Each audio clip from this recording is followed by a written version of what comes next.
ಅಧ್ಯಾಯ 14 ವಿಜಯನಗರ ಸಾಮ್ರಾಜ್ಯ ಹಾಗೂ ಬಹಮನಿ ರಾಜ್ಯ. ಅಭ್ಯಾಸ ಚಟುವಟಿಕೆಗಳು. ರೋಮನ್ ಅಂಕಿ 1. ಖಾಲಿ ಬಿಟ್ಟ ಸ್ಥಳಗಳನ್ನು ಸೂಕ್ತ ಪದದಿಂದ ಭರ್ತಿ ಮಾಡಿ. ವಿಜಯನಗರ ಸಾಮ್ರಾಜ್ಯದ ಲಾಂಛನ ಡ್ಯಾಶ್ ಅಂತ ಇದೆ. ವಿಜಯನಗರ ಸಾಮ್ರಾಜ್ಯದ ಲಾಂಛನ ವರಾಹ.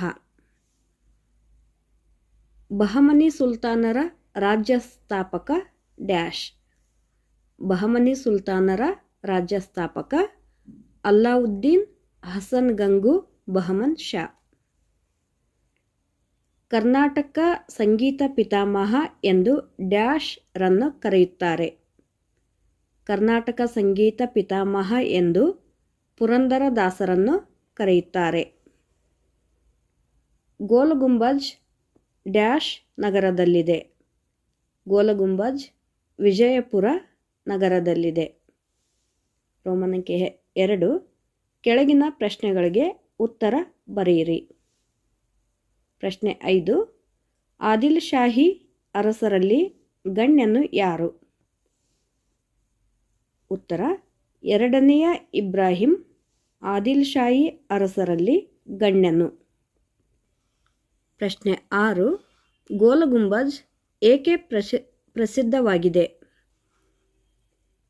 ಉತ್ತರ: ಗೋಲ್ ಗುಂಬಜ್ ಒಳಭಾಗದಲ್ಲಿ ಪಿಸುಗುಟ್ಟುವ ಗ್ಯಾಲರಿ ಇದೆ ಮತ್ತು ಜಗತ್ತಿನ ಹಿರಿಗಾತ್ರದಲ್ಲಿ 4ನೇಯದು, ಭಾರತದಲ್ಲಿ ಅತಿ ದೊಡ್ಡದು ಆಗಿದೆ.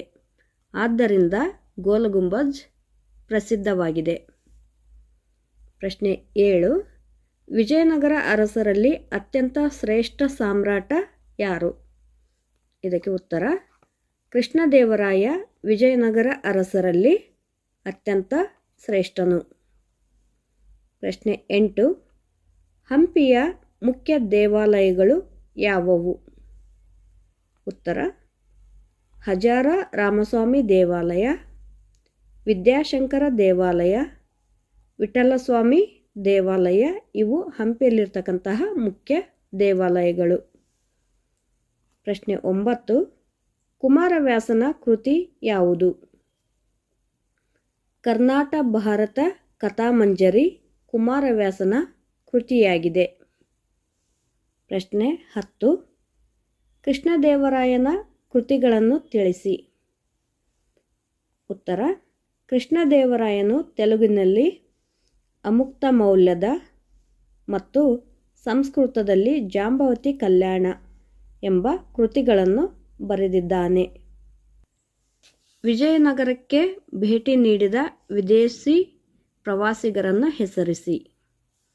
ಇದಕ್ಕೆ ಉತ್ತರ: ಪೋರ್ಚುಗೀಸ್ ಯಾತ್ರಿಕ ಡೊಮಿಂಗೋ ಪಾಯಸ್, ಪರ್ಷಿಯಾ ದೇಶದ ರಾಯಭಾರಿ ಅಬ್ದುಲ್ ರಜಾಕ್ ಇವರು ವಿಜಯನಗರಕ್ಕೆ ಭೇಟಿ ನೀಡತಕ್ಕಂತಹ ವಿದೇಶಿ ಪ್ರವಾಸಿಗರು ಆಗಿದ್ದಾರೆ. ವಿಡಿಯೋ ಇಷ್ಟವಾದರೆ ಲೈಕ್ ಮಾಡಿ, ಶೇರ್ ಮಾಡಿ.